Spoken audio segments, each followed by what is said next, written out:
You're too kind. Thank you very much. Hello, Cedar Rapids. Hello. Let's try that again. Hello, Cedar Rapids. Hello. That's it. 20 short months, my friends. 20 short months. I'd like to officially welcome Dr. Ben Carson and his lovely wife Candy to the amazing first district.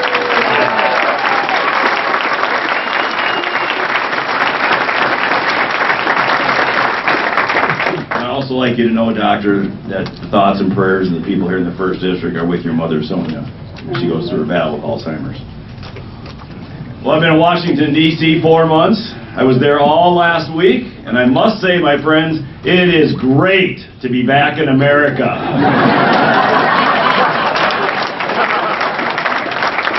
I learned very quickly, there's a saying in Washington, if you want a good friend, buy a dog. And it's very true. It reminds me of the story of President Ronald Reagan. He just took the oath of office in 1980. His best friend in the political world was Senator Paul Laxalt from the state of Nevada. And he had just finished the oath of office. He turned around, Senator Laxalt extended his hand to him. He said, "Congratulations, Ronnie. I just want you to know we're with you through thick."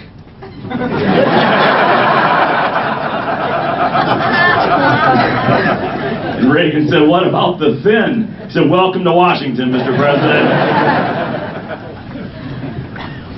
It's an absolute pleasure to have Dr. Carson here. I listened to his announcement speech last night, and there's many things I respect him for.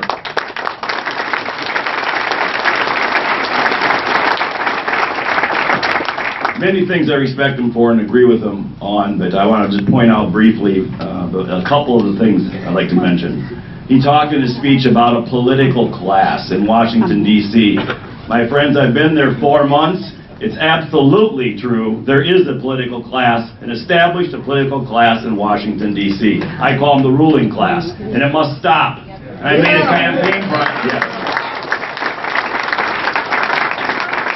campaign promise 587 days on the campaign trail to all of you in the 1st District that if you like the way things are going in Washington, if you like the direction of our federal government, vote for my opponent. However, if you wanted somebody that would stand up to the status quo, stand up to his own party when it was necessary, send me to Washington, D.C., and I would do that. And you did send me there, and I am doing it.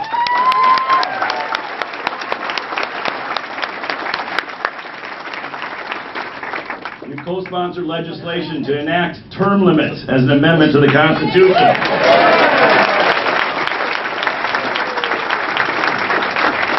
Co-sponsored legislation to get rid of, eliminate, strike dead and bury the congressional pension programs, which are Cadillac pension programs that you won't pay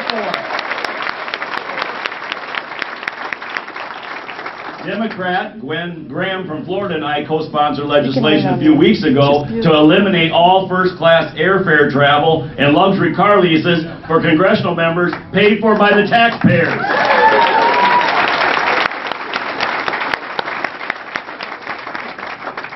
My first piece of legislation that I've authored as a congressional member is a bill that says if you have served the great people of this nation as a member of Congress, you shall have a lifetime ban on being a lobbyist. Too many lobbyists. Too much money. Dr. Carson also talked in his speech last night about the economy and the recovery that isn't. Let me remind you, my friends, this is the worst economic recovery in post-World War II history. The worst. One of the reasons I ran is I care deeply about the middle class and working families.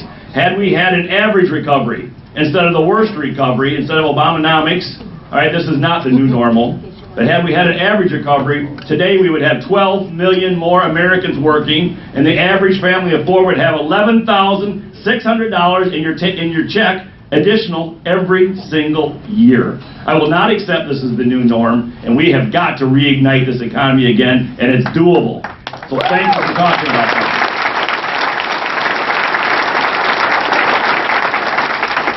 Dr. Carson, thank you also for talking about personal responsibility. It's one of the cornerstones of my campaign. My friends, we have over 50 million of your fellow Americans on food stamps, 70 million of your fellow Americans receiving Medicaid, and all told, over 100 million of your fellow Americans are receiving what Washington calls means-tested transfer payments. That's Washington speak for some type of welfare payment, okay? This is not good for the people receiving it. It eats away at human dignity. It eats away at self-esteem, and it's not good for our country. This administration for 6 years has been peddling, has been selling, has been marketing dependency. What made our country great is independency, not dependency. The islands I talk to don't want food stamps, they want paychecks. Good paychecks.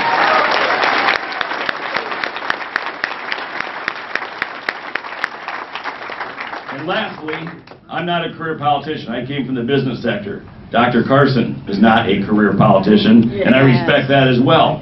And the major media says, Dr. Carson can't win. He doesn't have any experience. And I have to admit, for the first time in my life, I agree with the major media. You don't have any experience in running up $18 trillion in debt.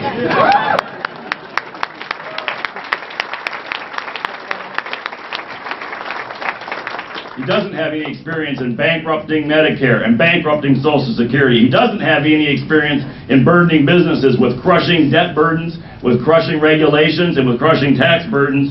And he doesn't have any experience in over-regulating our economy. I agree with that, and I'm glad that you don't have any experience in those things.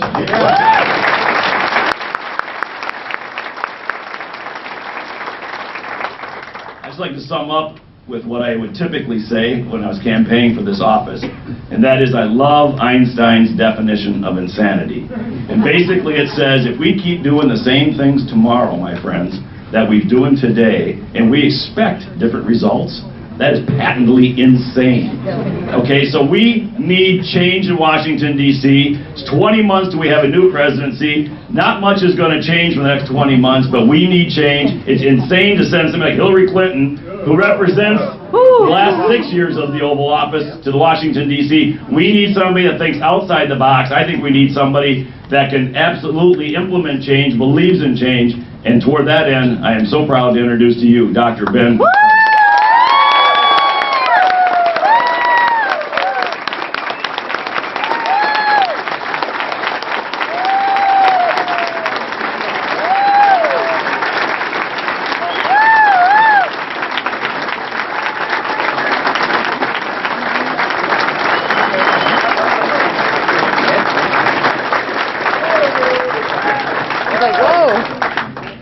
I'm always delighted to be here with Congressman Blum, because the last time I was here he was running for Congress, and we had a gigantic crowd then too, so you bring them out, man. You know, some people in the media have said, you know, Carson's not really serious because he's not been in Iowa at some of the things that other people have been at. I love Iowa. Candy, my wife, we love Iowa. But I'll tell you what I love even more than that is honoring commitments. And, you know, many of my commitments have been in place for more than a year. And people build things around them. And they have their major annual fundraiser, and they sell tickets, and they get sponsors. And for me to just pull out for political reasons, it's just not who I am. I would never do that. I always honor any commitment that I've made. And the good thing is, you know, now I've gotten very close to the end of all my commitments because I stopped accepting commitments almost a year ago. So it's good. I don't have to worry about that anymore. All I have to do is now worry about the campaign. Which is good. Which is good. And that should be fun, quite frankly, seeing what we can potentially do in the nation. I'm going to try to leave a few minutes for questions, but, you know, this country is a wonderful place. And anybody who tells you it's not an exceptional country really doesn't know what they're talking about.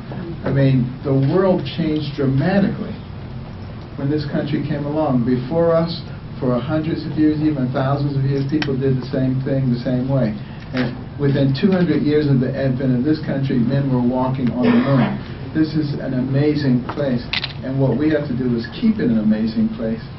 And even for a youngster like me, you know, growing up in poverty in the inner city, it still was a place of hope. I was a terrible student. You know, my favorite class was recess. I couldn't wait. You know, the bell rang.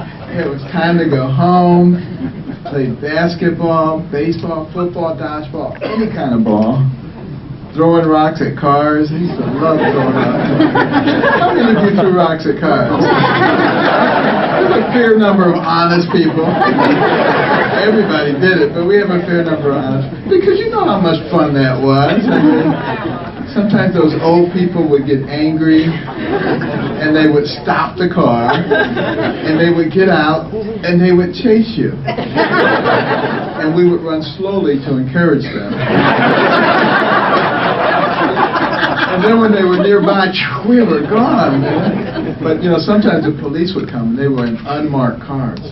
And they'd be right up on you before you knew it was police. We'd be running across the field. They'd be running after us, and there were these tall fences, about 10 feet tall. They would think they had trapped us. They had no idea how adept we were at getting over those fences. I mean, it was like an Olympic event. Full speed ahead, never break stride, leap high into the fence, let the momentum of your feet swing you over the top, drop down on the other side, and laugh at them because they couldn't do that. And that was back in the days before they would shoot you.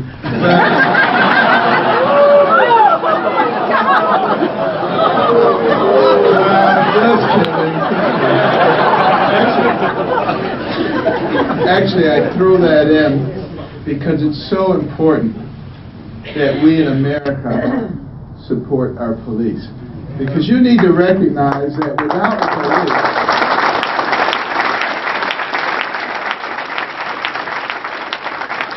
without the police, people would walk in your house and they would say, I like that TV. I'm taking that. And then they would say, you know what, I have a better idea. You get out. I'm taking your house. I mean, there would be nothing between us and total chaos if the police weren't there putting their lives on the line.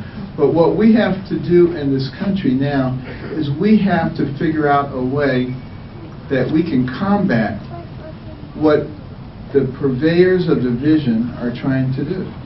They're trying to drive a big wedge between communities and the police. And I think they have nefarious purposes in doing this. And we've got to come up with a better way.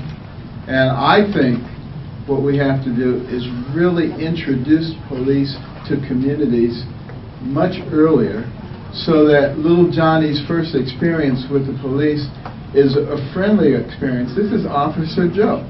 He's my friend. And I see him in a very different way than if my first encounter with a policeman is somebody who's coming after me. And we do that. We utilize body cameras. We have police athletic leagues. All of these kinds of things, I think, need to be done and not just talked about. They need to be done sooner rather than later. Because what is happening is people are stoking up all of this division, all of this hatred. What is that going to result in? It's going to result in the militarization of our police forces. It's going to result in further division between the people and the police. And it will set us up for something I think none of us wants to see happen in this country. And so we're going to have to be the ones who come up with those solutions and insist that they be carried out. And we need to be very, very supportive of our police because, you know, they're feeling a little tentative too. And what happens to our safety if, you know, the police have to think 2 or 3 times before they do something because they're afraid that they're going to be prosecuted? It's the same thing that I say about our military. You know, when they go off to fight a war, if they're concerned that I better not do this because when I get back home, I'm going to be court-martialed, I'm going to be, you know, brought up for charges, and that split second of thinking about that, they got a bullet through their head. You know, we have to recognize that there is no such thing as a politically correct war. You know, and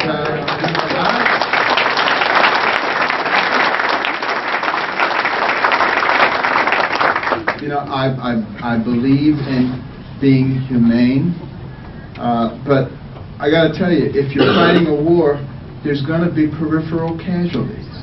And if we're going to have rules for war, why don't we just have a rule that says no war? And then you got it solved. But otherwise, what you're going to have is a situation where we are sitting here with our soldiers having one hand tied behind their back, while ISIS and all the other people say, all right, this just makes our life that much easier. That's the other thing that we need to think about as a nation. We're allowing the purveyors of division to separate us, to make us into enemies over all kinds of things. And that doesn't need to happen.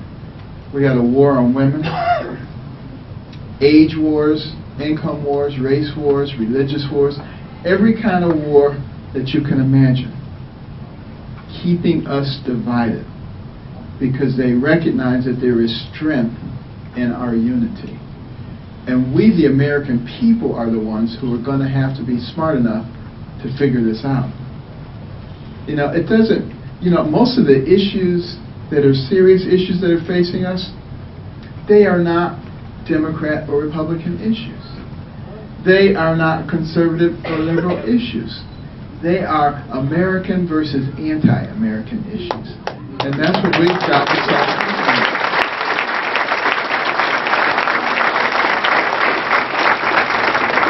And we can't let the purveyors of division fool us into thinking that they are political issues.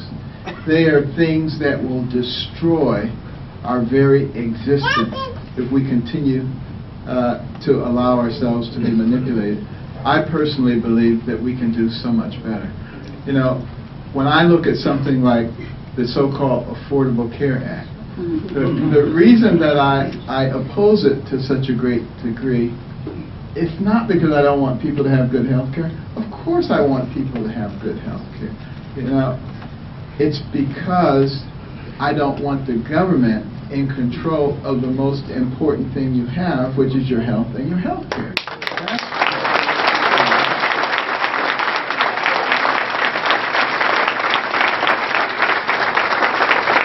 If they have control of your health care, everything else is secondary to that. They've got the most important thing. I think that's the reason when the current president was first elected, it was full steam ahead, we got to get this passed no matter what, you know, while we potentially are at least close enough to cajole and to twist arms and to do whatever we need to do to get it done. Forget the fact that they said the economy was about to go off the cliff. That didn't matter. What mattered was getting that health care law passed. Now, I never like to complain about anything without having an alternative. And the alternative that I've suggested is the use of health savings accounts that start on the day of birth and they last until the day that you die. And we can fund them with the very same dollars that we fund traditional health care with. It wouldn't require as many of those dollars, but you use the same money. And that will take care of the vast majority of Americans. You also give people the ability to be flexible with their HSAs. So let's say, you know, dad needs an extra $500, mom can give it to him out of hers, or a daughter, or a grandfather, or cousin, anybody in the family. So it gives you enormous flexibility to cover almost anything that comes up. And then you still have catastrophic insurance.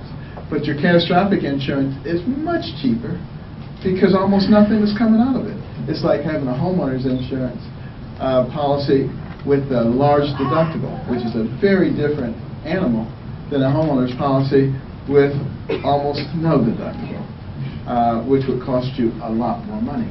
So those are the kind of things that make a difference. Now you say, well, I understand how that takes care of 85% of the people. But what about the indigent? How are you going to take care of them? They don't have jobs. They don't have a mechanism for funding their HSA.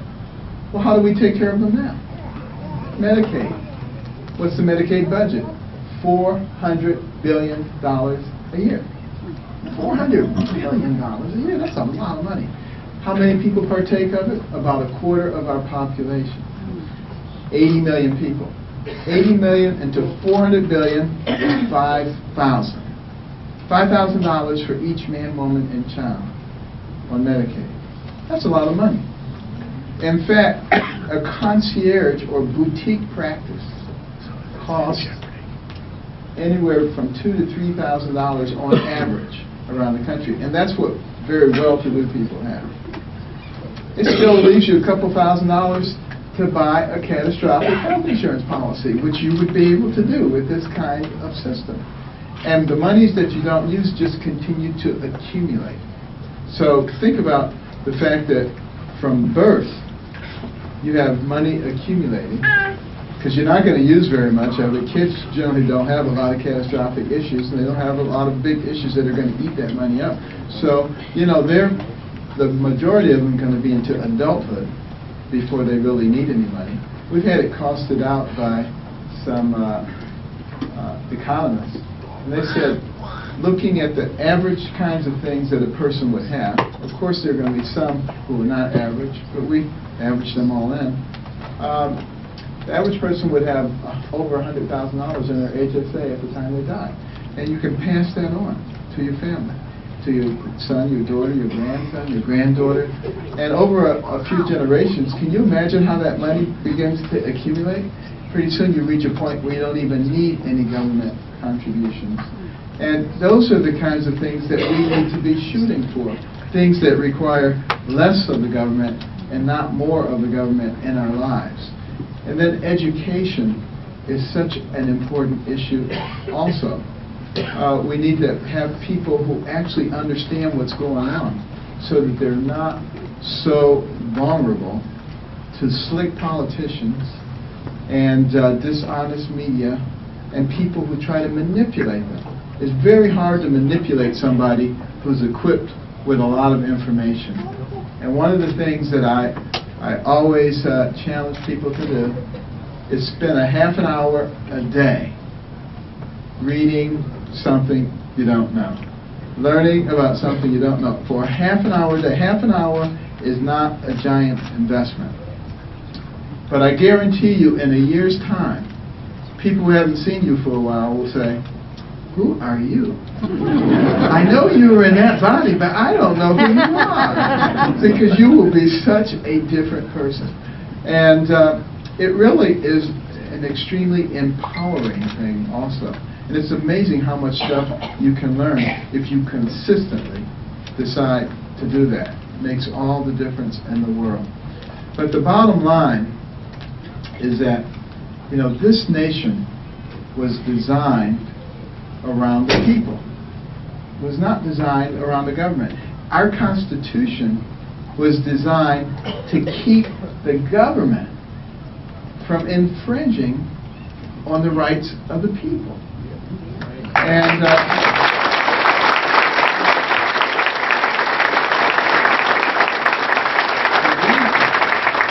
the reason that we're in the situation that we're in right now is because the people have fallen asleep at the wheel. And our founders predicted that that would happen. They said if the people are not vigilant, the government will expand and expand and will fill any voids and basically it will begin to take over our lives. Now, I think those guys were geniuses in their ability to look down the road. Thomas Jefferson, however, said that before our government changed over to another system, the people would wake up. And they would take matters into their own hands. And because of the way that our Constitution is set up, that they would once again seize control of the government. I think the time for that to happen is now.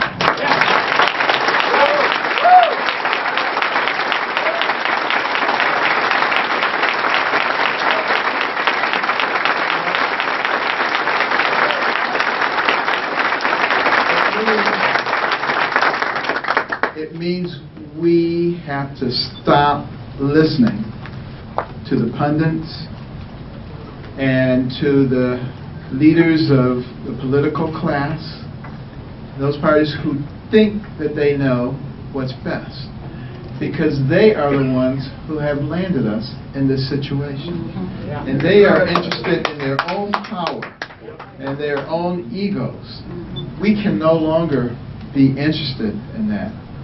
We have to be smart enough to choose people who are truly interested in the welfare of their fellow citizens and of America and the American way.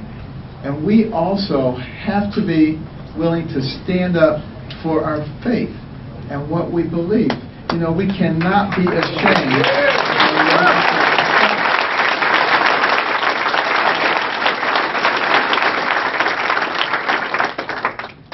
I've seen where a lot of people in the media have written, you know, Carson's a theocrat. And, you know, if he's elected, you know, there are going to be all these rules about what people have to do and what they can't do, and we're going to bring the church, and it's going to be the ruler of the society. What a bunch of crap.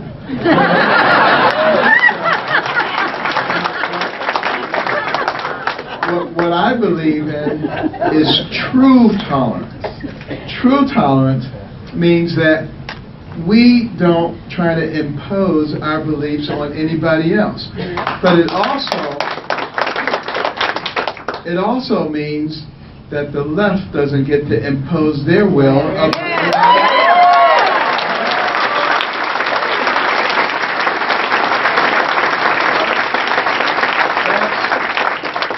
That's what true tolerance is about.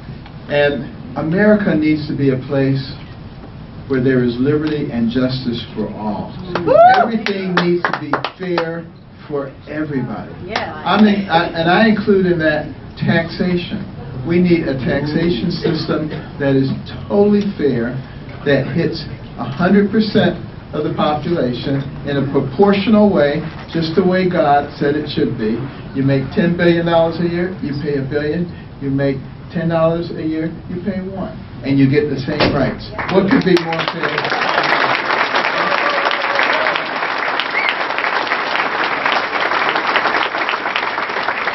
And I think you got to get rid of all the loopholes and all the deductions. And some people, you know, well, what about my mortgage deduction? Well, you know what?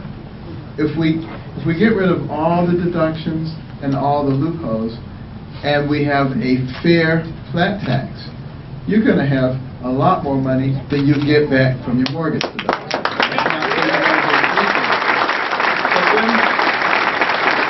But then people say, yeah, but there will never be any more charitable contributions. Do you think that people only give money because they want to get a deduction? No. I don't think so. Before the income tax was instituted in 1913, Americans were charitable, and they will be charitable after we get rid of such a silly system.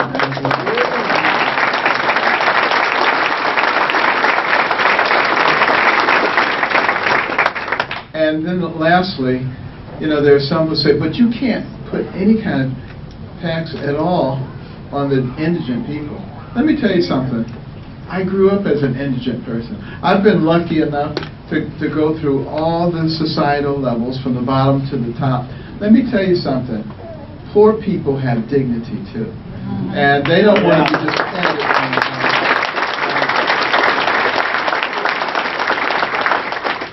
And what we need to do is concentrate on having everybody feel like they're a part of our system, feel like everybody is going to be treated equally no matter what the circumstances are. And I think you will see a dramatic change in America when people feel that they're a part of the system. You'll see a lot of those 93 million people who didn't vote last time all of a sudden recognizing that they are an important part of what makes America work.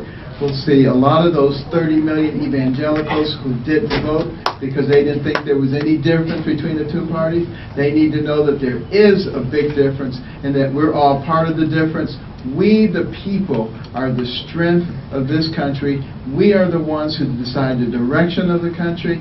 And although President Obama said we're not a Judeo-Christian nation, he doesn't get to decide. We get to decide every aspect of who we are.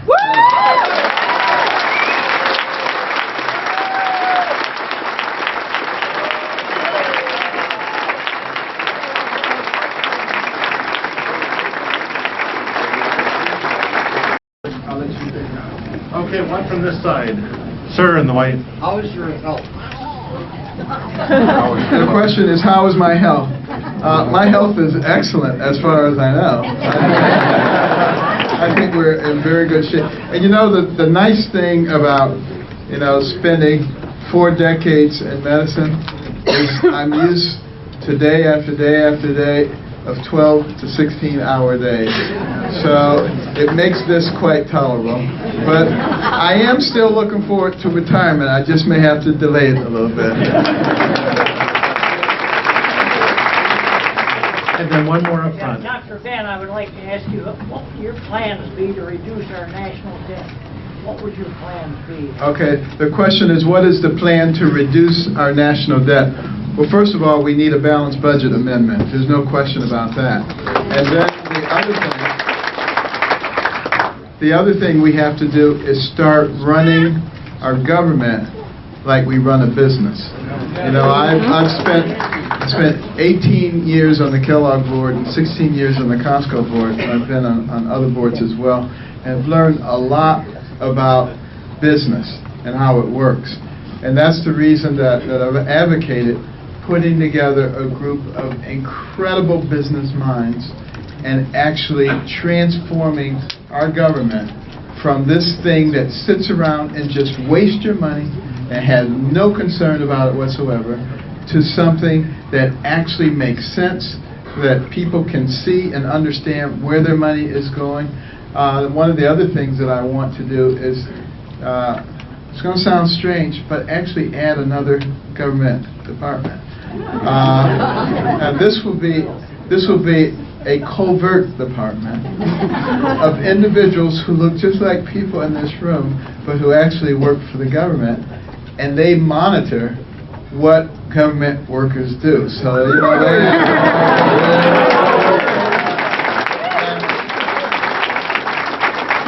and we're going to make it possible for government workers to be fired. Let me tell you something.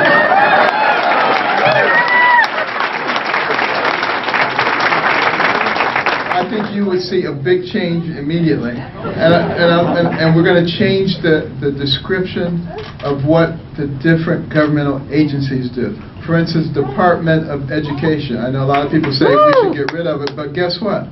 I wouldn't get rid of it. I would change what it does. And one of the things I would have it do is monitor our institutions of higher education for political bias, and if they're biased, they get no federal.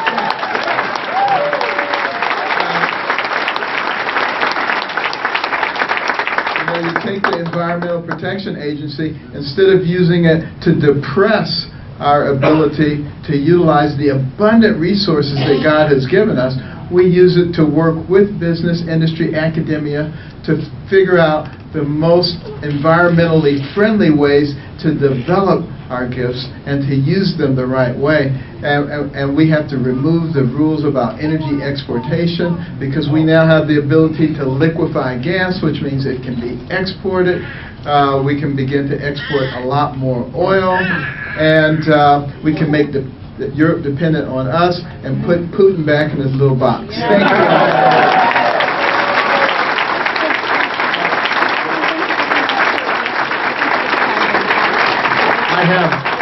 I have 2 more orders of business, and bear with me. The first will be to thank Dr. Carson, and the second will be to invite Brian Rhodes up, who will explain how you might be able to meet the gentleman.